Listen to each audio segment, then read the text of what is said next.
work, hard work, hard work, hard work, hard work, work. There you go. Hard work, work. Everybody doing it right. Hard work, work. Okay, welcome to the 69th BCT course. We're going to go over a bunch of different stuff, but mostly it's going to come down to sort of stuff related to ACE, because ACE has a lot of interaction related things, and then some tactics related stuff as well. Tactics and procedures. Okay. As a 69th member, we sort of expect people to be able to be here on time on these Wednesdays and Sundays, hopefully. We have people on here on days that are not the days they're not required to be here as well, so just kind of hang out on server or hopping on the public servers. That way we kind of have more of a presence, and you can build relationships with other members and have fun here. And that's our goal.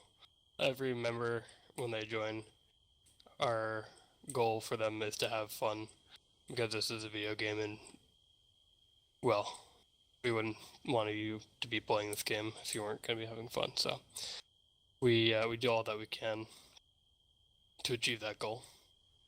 Part of that means when you're in the 69th that you respect other people and don't talk down to them. This goes for people inside and outside of the unit. We want to have a good presence in the community, so if you're talking shit to other people, we'll talk to you about it and try and address that behavior. We've had personality issues in this unit before, so we're not unused to addressing those.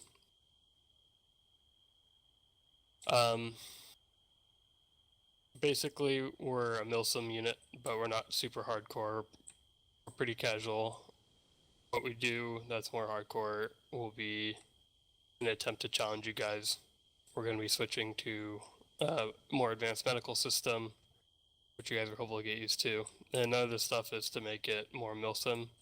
It's more along the lines of having it be more challenging, so you guys aren't just steamrolling through everything. And if at any point something becomes too hard, we'll try and dial it down and try and find the right balance.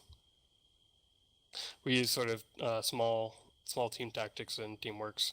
We currently have 2 sabers, a air wing, and soon to be opening up, we'll probably have a special weapons squad. At the current moment, we're just limited to those areas.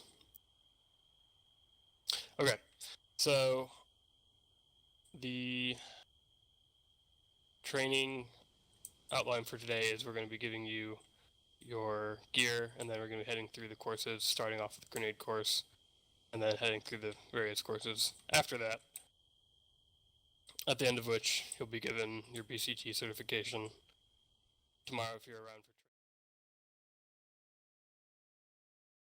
Okay, so this box has, if you scroll wheel on it, says loadout transfer. This is one of the ways that we use to, transfer loadouts. It's pretty simple, straightforward. What I'm going to do is I'm going to load my loadout, and then I'm going to send the loadout to you, and on your screen it will show if you want to accept the loadout. Go ahead and accept the loadout, and then save it, and then we'll go through each one of the different loadouts for you guys. I'll start with the rifleman. Okay. For some reason. You can save it through the arsenal. Okay, so go to arsenal. Yeah, and then on the bottom section there should be a button that says save. Bottom middle. Alright, I've typed in medic, save, done that now. Let me go over to load, and medic is in there. Yeah, that way. Last thing before we head out to the grenade training course is basic familiarization with ACE and TFAR. Some of you already may be familiar with it, but I'm just going to go over it just in case there's any details that you're unfamiliar with. First thing we're going to talk about is TFAR. So TFAR is a radio mod. and it allows us to have the short-range radios, long-range radios, and then we also have the proximity chat that I'm using right now. Allows people within a certain distance to hear you through a non-radio application. You can change the distance at which someone can hear you by hitting Control-Tab. It'll cycle between yelling, whispering, and normal.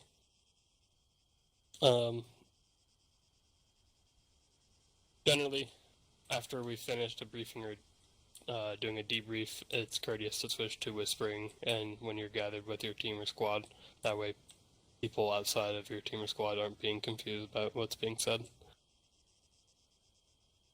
The other application you're going to be using quite frequently is going to be your short-range radio. To open up your short-range radio, hit left Control P. We'll bring up an interface that shows a AN PRC152. There is a channel indicator and a frequency indicator. To change the frequency, you highlight it, hit backspace, and type in the custom frequency. So let's try frequency. Let's try frequency 100. Type in 100. On the interface, there is a little ENT button. Click on that, make a clicking sound. You set the custom frequency. To activate your short-range radio, you hit caps lock, and your short-range radio is usable within, I think, 2 kilometers, though the further you get out, the more static you'll hear. To do a radio check, you say radio check. Someone will apply momentarily if they've heard you over the radio. If not, then you have some setting adjusted incorrectly, or it could be an issue with your TeamSpeak.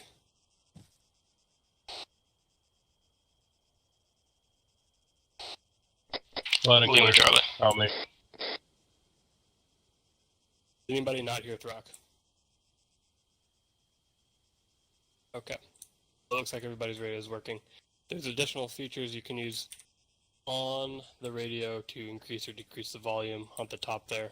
You can set it to your left ear or your right ear only, though that's mostly used for team leads or squad leads who have long-range radios and need to hear through both ears.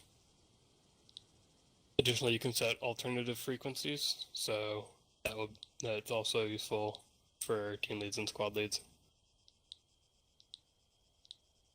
If you need to quickly switch between different frequencies, you can use your numpad that will switch between the different preset frequencies on the channels.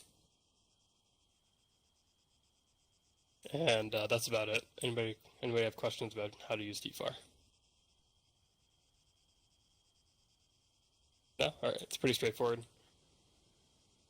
Okay, the other question is, or the other thing we're going to be talking about is ACE. So ACE is a general interaction mod. Allows you to do a bunch of different things. But the first couple of things we're going to be talking about is the medical and how to set teams. So the way you do that is you hit left control Windows. By default, that's the control button. You can see there are a number of options that pop up: medical, team management, equipment, if you have earplugs, surrender, gestures. All these things are useful throughout your mission. What was that button again? It should be left control Windows. Your interact key. Okay, thank you. That will do self-interaction. This has anything to do with yourself, as in putting IR strobes on yourself, putting in your earplugs when you're engaging in firefights, anytime you have to access medical injuries on yourself. This is the keybind that you use, unless you switch it to custom keybind, in which case you don't know what that is.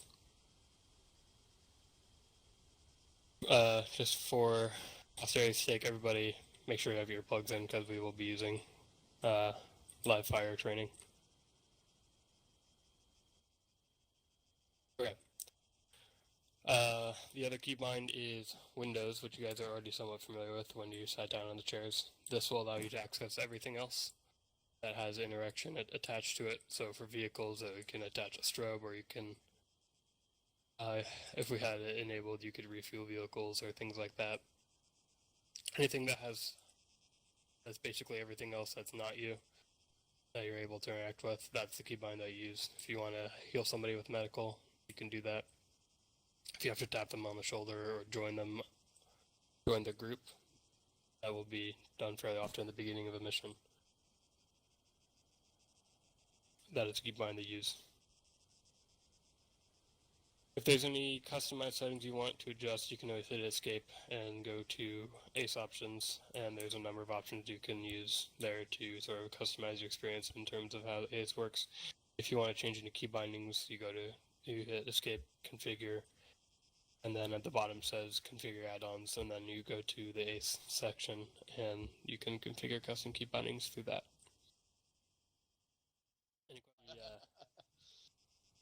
This is the grenade course, so if you guys haven't seen the billboard pop in, go ahead and get close for it so the image pops in for you guys. So grenades have a lot of different key bindings we'll go through. It's pretty simple. First thing we're going to do is, if you guys haven't already, switch your grenade throw keybind to double tap G or any other custom keybind so that you don't accidentally use it when you don't mean to. To change your keybinds, escape, go to configure, go to controls. It should be under weapons, I believe. Yeah, weapons. It's about halfway through. It's under throw.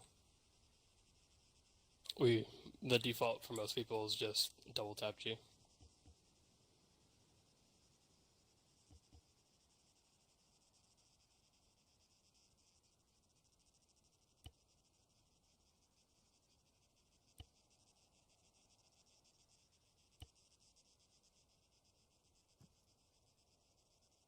Okay, it's set. Alrighty.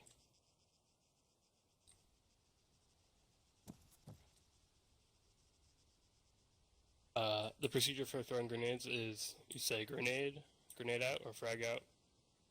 Then you want to duck behind cover, because grenades are pretty deadly if you're uncovered by sandbags or Hescos or whatever it is. You always want to make sure you're ducking behind something. But you always want to let people know in your vicinity, your teammates, that you're throwing a grenade for the same reasons, because you don't want to actually hit them with shrapnel. So, key bindings up here, pretty straightforward. 6 for lethal grenades, 7 non-lethal. 8 switches between grenade throw types. I think it's high, drop grenade, and accurate or something. I don't remember. Precise, I think. High, normal, precise, and drop. Right. And then if you hit Shift and G, you get advanced grenade throwing, which allows you to be more specific in terms of where the grenade drops. If you need to throw it through windows or up on top of balconies or something like that, that's what you'll use it for most of the time. Okay. Okay. Bobby, if you want to go first, we'll have you go and throw a couple grenades downrange.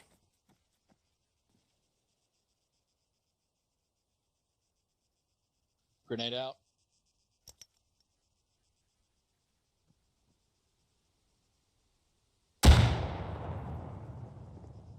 Grenade. We're going to head over to this other side, and what I'm going to have you guys do is use the advanced grenade throwing and try and lob it a little bit more accurately, and so you guys can get more used to that. If you can, try and land it in the watchtower. If not, then it's no big deal, but your goal is to try and get one of those frag grenades inside that watchtower.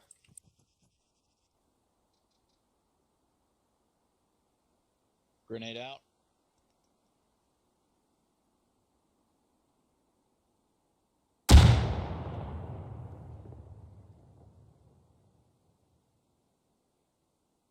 Grenade. Before we head to the next section, which is going to be bounding, last couple of things is the Shift plus K to show wind direction is useful for when you're using smokes with visual cover, which you'll use fairly often. If you want to know which way the wind's going to blow the smoke before you throw it down, you hit Shift plus K and it'll open up a little arrow on the top left-hand side of your screen to show which way the wind's blowing.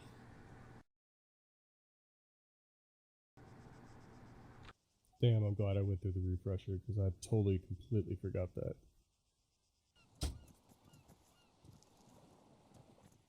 Okay, this next section is about bounding, or bounding Overwatch. Bounding Overwatch is a way of moving up onto a target while providing cover for your team or your squad. It allows for a lot of security, and it's fairly useful in firefights when you're trying to flank an enemy. The basic principle is you have one fire team or squad in a set position putting down suppressive fire while you have the other team moving up, and then you alternate which team is setting the base of fire until you can move up all the way to the target. In this particular case, we have some cover and then some targets. What I'll have you guys do is have one person each start at the blue barrels, and then move alternatively up on the gray barrels until you reach to the end of the course. And then once the last person has reached the last barrels, we'll call it on there on the course. McNell and Beeve will have you guys go first. The procedure for moving up is you have one team in the set position who will call set. The other team, when they're ready to move, they'll say moving. When they've moved to the next position and are ready to start engaging, they'll say set. And the team that was previously in the set position will say moving, and so on and so forth until they've gotten to the position they wanted. So, We're Beef. using live fire. Correct, right, live fire. Beef, I'm going to have you stand behind this one first. Okay. Now I'm going to have you stand behind this guy first. So, McNell, when he says set, whenever you're ready, Beef, you go ahead and move up to those first gray barrels, and then when you are ready, you call set, and he'll move to the gray barrels beyond you, and then all the way to the end. Gotcha? Got it. Alright, whenever you guys are ready. Are we firing? Or? Yeah, there's targets down there, go ahead and fire. Oh. I should say, only the person that's set should be firing.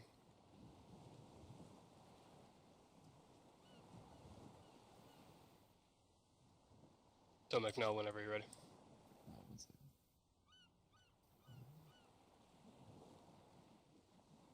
Okay. One other note for the bounding movement like this is to make sure that when you're the one on the move, you're reloading your rifle as you move. You're not to be shooting. That's what the set guy is for. Okay. Set. Moving.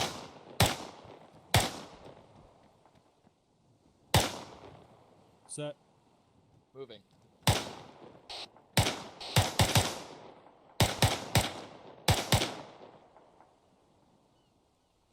Moving.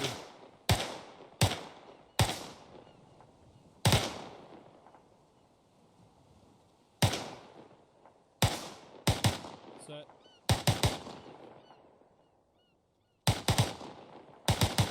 Alright, job. Good job, guys. Go and bring him back.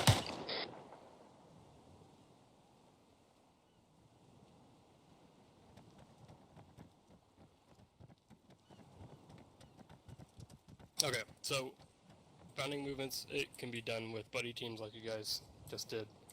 It can be done with teams up to 4. It can be up to squads, or even as large as platoon movements. It's just sort of a general principle. We have one team covering another as they're moving up. Any questions about bounding? I'm good. I got some. So in this case, we were bounding towards the enemy. Just remember that bounding is a movement under fire, tactical movement under fire. It doesn't have to be towards the enemy. It can be sideways. It can be retreating bounding. The whole principle is that you put down fire on the enemy so the other team's free to move. Got it. Alright, go ahead and take a look at the billboard. These are the 4 basic formations that we use basically 99% of the time in our movements during a mission. They all sort of follow the same general principles in terms of positioning and wake teamwork. up. So what you have is you have you have a supporting team and you have a assaulting team, and that is what that's what comprises a team. In the team, you have an auto rifleman, a team lead, a medic, and a rifleman generally. Sometimes you have a grenadier, sometimes you have other specialist slots like a DMR. In basically every situation, you have the supporting team as a team that is behind the assaulting team. The assaulting team is the one that is moving to whatever destination they have to go to first if they break off. In the case of a wedge formation, which is the one that we use a lot when you're crossing, say, open fields or things like that don't have a lot of security built into them, environments that don't have a lot of security that you can get yourself behind, like rocks or trees or things like that. You have a wedge formation that is built around the principle of the assaulting team and the supporting team, where you have the assaulting team built on one side of the wedge and then the supporting team on the other. Generally, whatever team is built out more, the heavy side, is the side that's the assaulting team. As you see in the picture up here, you have 3 guys to the right of the team leader and 2 guys to the left.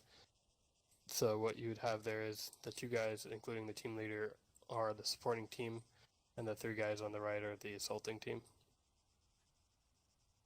If I may. Yeah, go ahead. I was just going to say that the supporting team is generally comprised of a team leader, if there is a medic, the medic, and the LMG gunner. When we talk about a wedge, we talk about a heavy side and a light side. Or at least there is a heavy side and then the other side. So the heavy side is the side without the LMG gunner. And the LMG gunner normally stands next to the team leader to support fire. Right. Okay.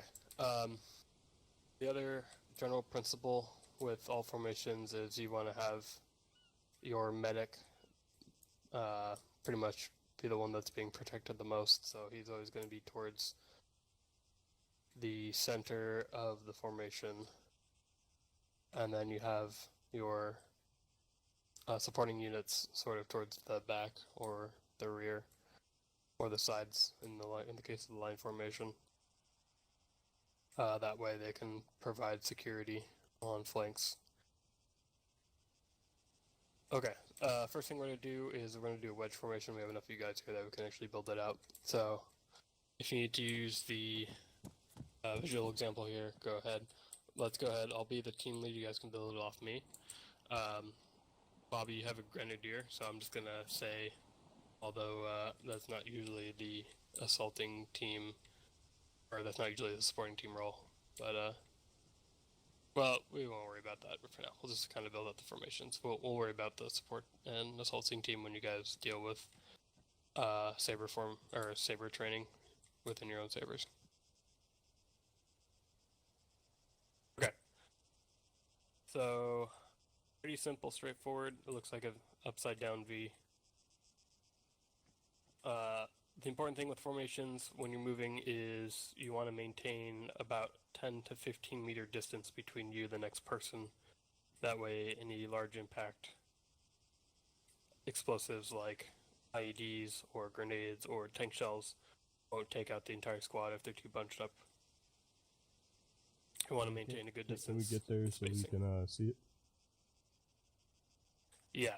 If you guys want to space out a little more, that'd be good. Daniel's gonna take your spot.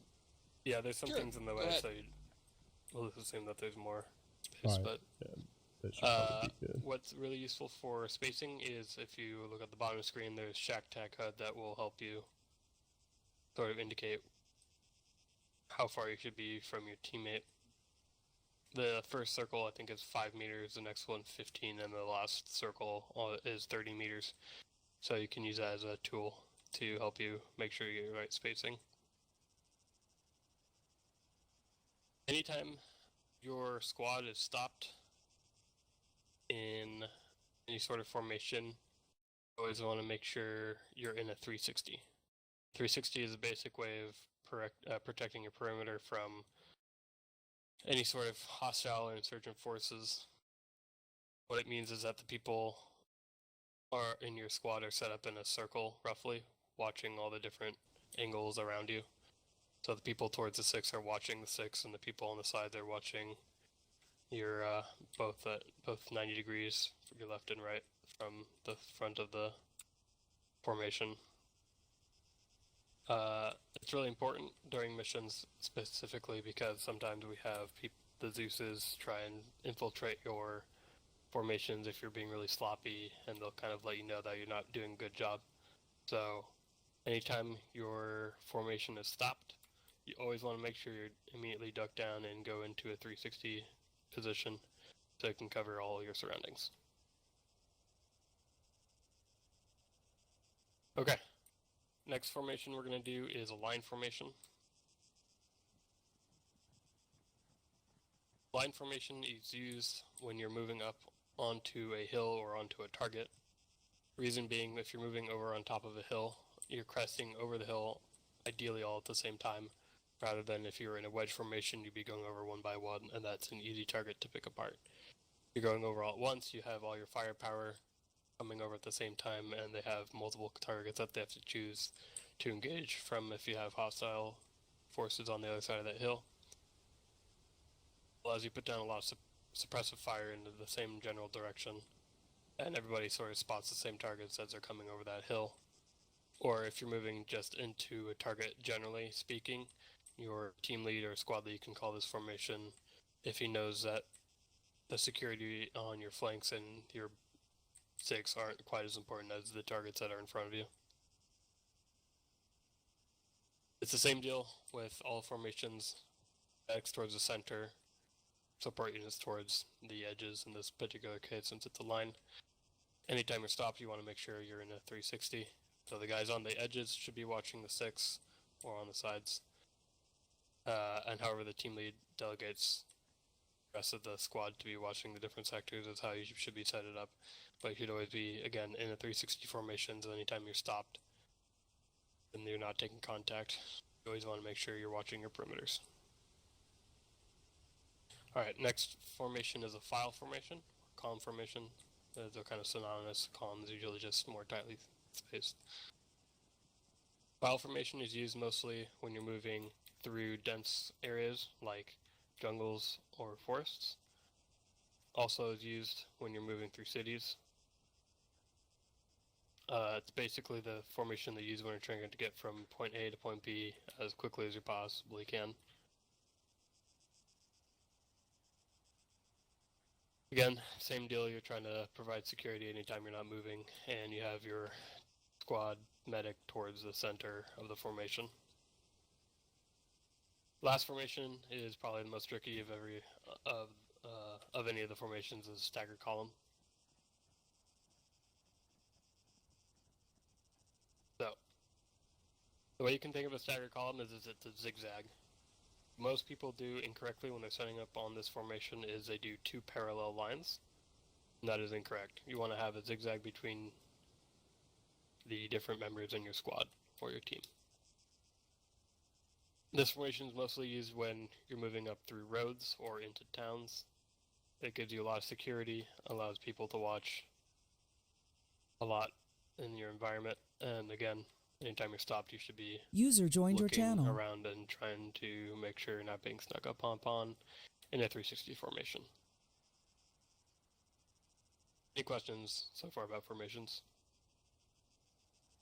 Got everything, pretty much. Okay. Bobby squared away. There's a number of procedures when you're in the vicinity of a helicopter. In this case, the one we have in front of us is the UH-60 Blackhawk, which is what you're going to be transported in. I'd say probably 90-99% of the time you're transported via helicopter. That is the one that they're going to be using. So, static cockpit, what is that? Basically, it's maintaining radio silence inside the helicopter so that the pilots and co-pilots and crew chiefs can all talk to each other and talk to whoever else they have to over their radios without being interrupted by any sort of chatter coming from their passengers inside the helicopter.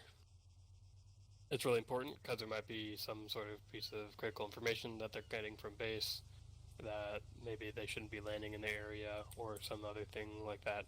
You always want to be silent inside the helicopter so that the pilots and co-pilots can communicate with the people that they have to.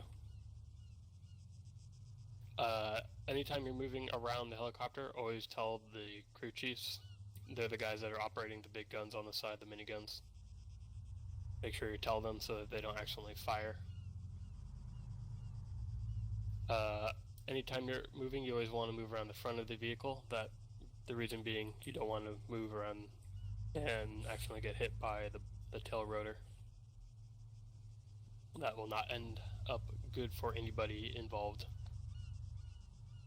Anytime you're approaching the vehicle, you always want to make sure you're approaching it pretty much head on or from a slight angle. You can sort of approach it from like a 30-degree angle, but essentially what you're trying to do is avoid moving across the side of the helicopter in front of the guns. That way the crew chiefs can engage hostiles if they have to while you're exfilling. So in that case, you always want to be moving on basically from head on.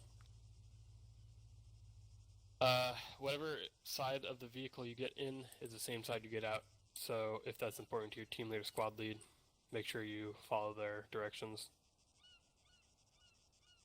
And then again, when you've exited the vehicle, you're in a formation, make sure you're in a 360 perimeter watching your environment. It's a good way to get an immediate scan for your team lead to know what's going on, your team leader, squad lead, and they can sort of know if there's any hostiles in the area or anything else they should be looking out for. There's sort of two ways we can disembark from the helicopter. Most people, what they'll do is when they disembark, they'll just go maybe like 20 or 30 meters and go to crouch. The other option is if you're under fire, you can go a little bit further and go to a prone position. The idea here is whenever you're disembarking from the helicopter, you always want to get behind some sort of cover. So that is, rocks or sandbags or trees or something. Anytime you disembark from the helicopter, the 360 is important, but always look for a hard cover if you can, and then soft cover as a backup. And if you have neither of those available to you, you can do, just go to prone or crouch if you're not under fire. Any questions? Negative. Okay, I'm good. we're gonna do a quick run through of just disembarking the helicopter. Have you guys just pile in, and then I'll tell you when. And when you get out, make sure you form a perimeter around the helicopter. Okay. Sorry.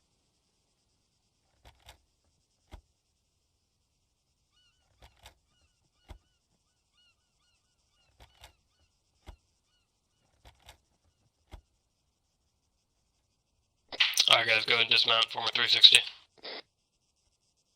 Crossing.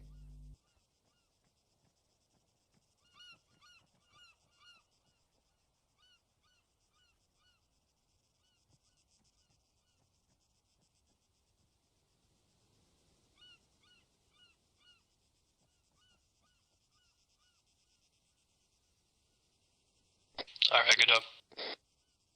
One important thing when you're doing a perimeter is to know if a sector isn't being covered.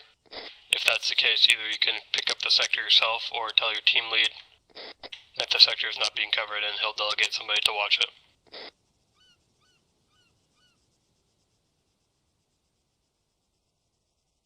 Okay, go ahead and follow me. We're going to hop back in the car. We're going to go to the mobility course. Alright. This is the mobility course. This is more H-key bindings that you're going to get yourself familiarized with. It's pretty simple. V to vault, which is actually just from vanilla. If you need to sort of walk over the top of an object, you just hit V and you'll vault over something. If you're running, and it doesn't matter if you have your weapon up or down, if you hit V, you'll do a little jump. That's useful if you just need to quickly hop over something. If you hit Control V on an object that's about chest height, sometimes it'll allow you to climb over it, so that can also be useful. Through this course, you'll have to use all three. I'll quickly run through it for you guys so you can just sort of watch what you have to do, and then when you go through it, you'll know what you'll have to do at each part of the course. Grab a loadout.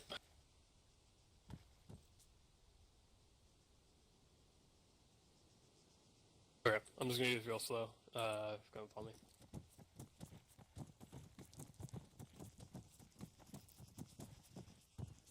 Alright, first part, just basic, pretty much prone through. There are targets throughout the area, so make sure you engage those when you get up to them.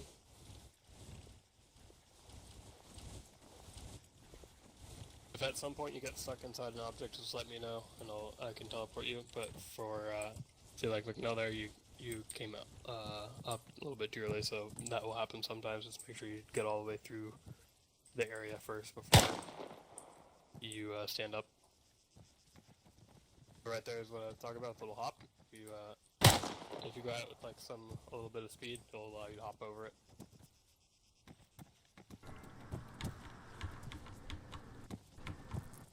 Alright, this is the part where you're going to climb over the little concrete wall here.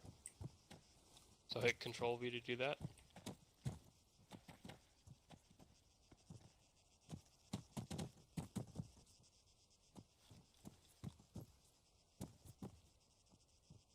More targets here. You can hop over that if you want.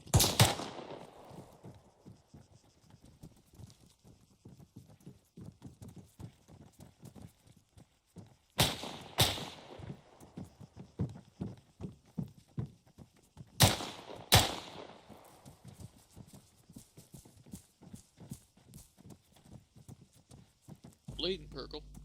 Yeah. Trick is to crouch when you're falling. Alright. Go ahead and then crouch under this thing. Got some hops over those guys. User joined your channel. And then the rest of it's just some targets that you gotta engage.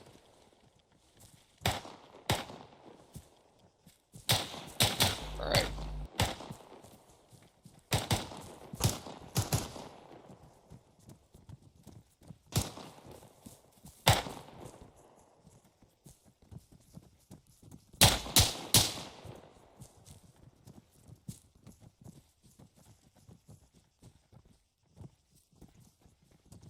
Okay.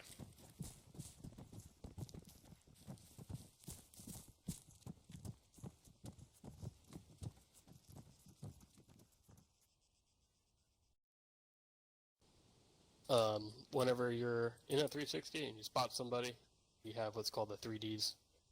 It's stands for distance, direction, and description. Distance is obviously the distance from you to the target. So 300 meters, 400 meters, however you want to describe it.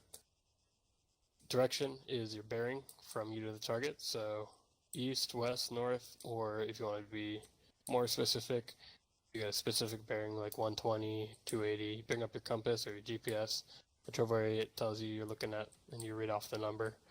That's your bearing. And the last one is description. Again, it can be very specific or very basic. Basic is just like, he's a guy with a gun, or if you can be very specific with what he's wearing, his movements and such. Anytime you're identifying a target, those are the descriptors, hopefully, that you're using. Sometimes you're in a firefight and you're not able to get all those off before you start engaging, or before he starts engaging you. But ideally, you're using the 3Ds when you see a target. That way, if you go down, your team knows what's going on. They know what the area of fire is coming from, and they can respond accordingly. Any questions about that? One other note on that is that your squad leader may regularly tell you, even if you are taking contact while in a 360, to hold your formation. Not everyone should sway their guns over to where the contact is coming from until your team leader or squad leader tells you to. Okay. Okay.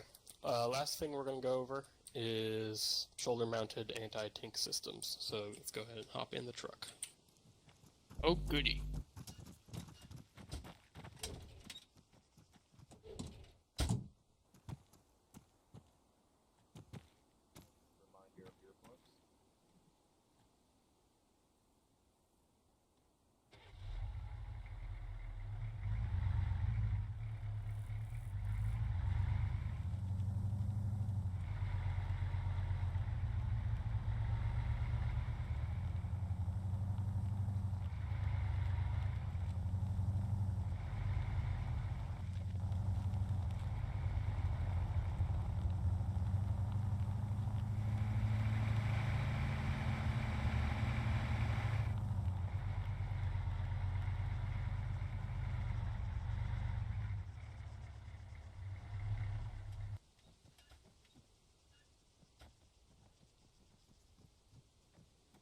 Okay, this is the last section. We're going to talk about shoulder-mounted anti-tank weapon systems.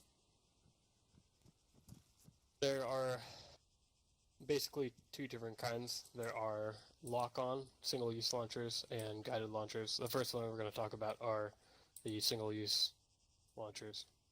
Go ahead and come over here. And there should be inside here some AT4s or M136.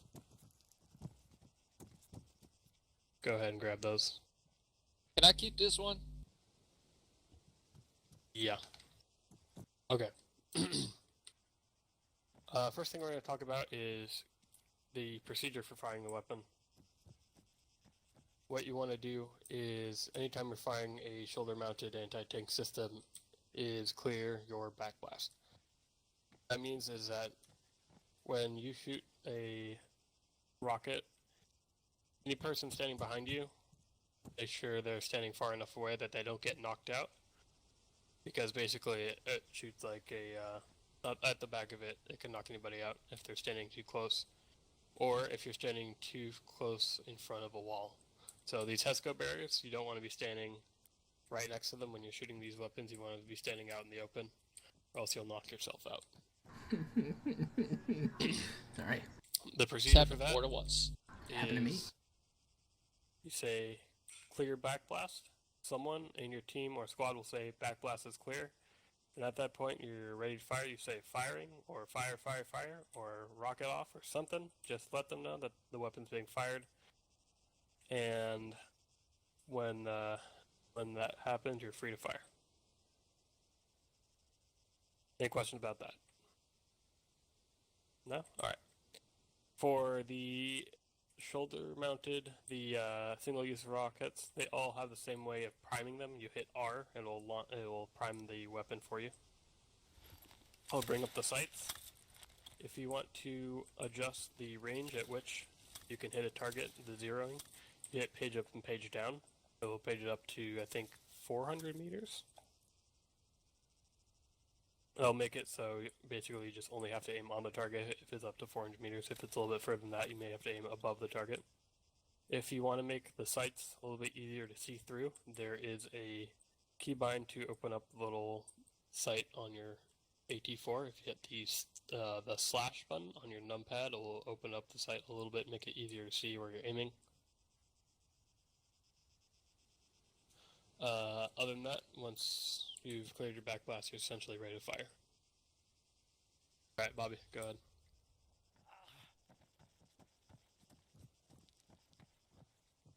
I'm gonna have you engage that BTR a little bit further out. Alright, that one's 100 meters. It's 100. Yep.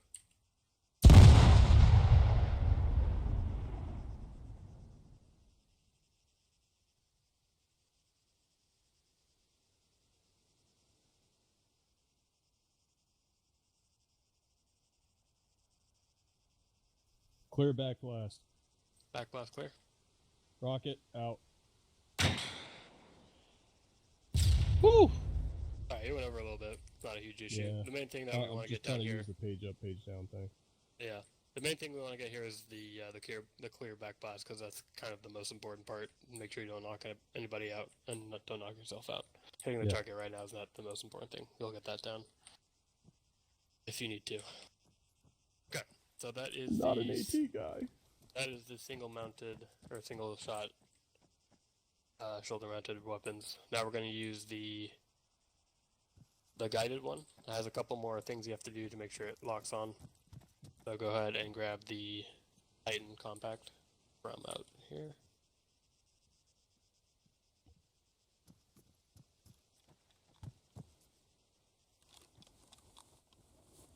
And if you need more bag space, just go ahead and grab one of the backpacks and an AT missile.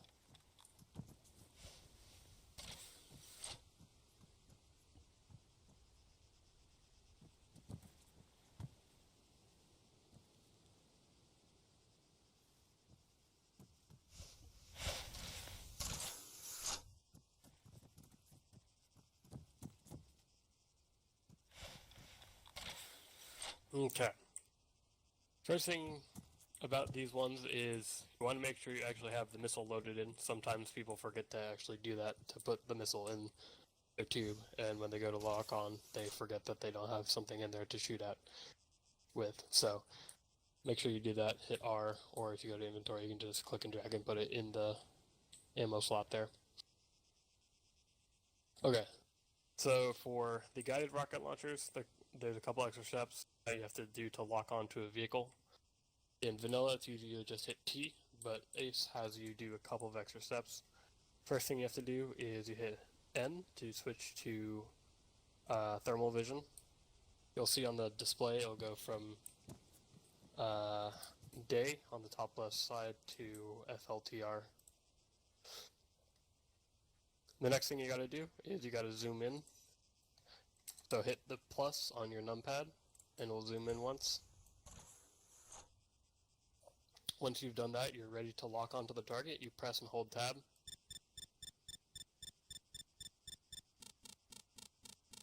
Once you see the seek indicator on your heads-up display, once it becomes lit, you're locked onto the target and you're ready to fire.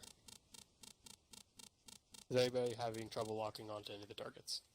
Okay.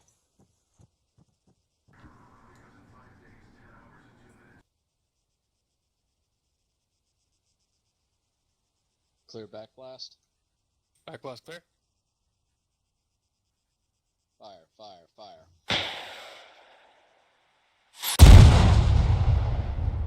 Alright, good job. And Bobby.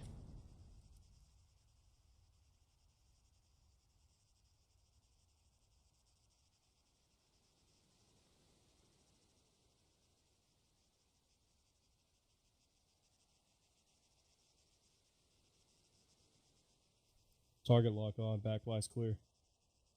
Backblast is clear. Rocket out.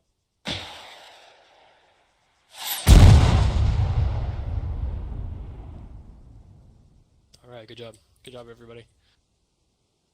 Okay, that's the conclusion of the rocket training course, and that is the conclusion of the BCT course, unless my other instructors here have any additional notes they wish to add. Hard work, hard work.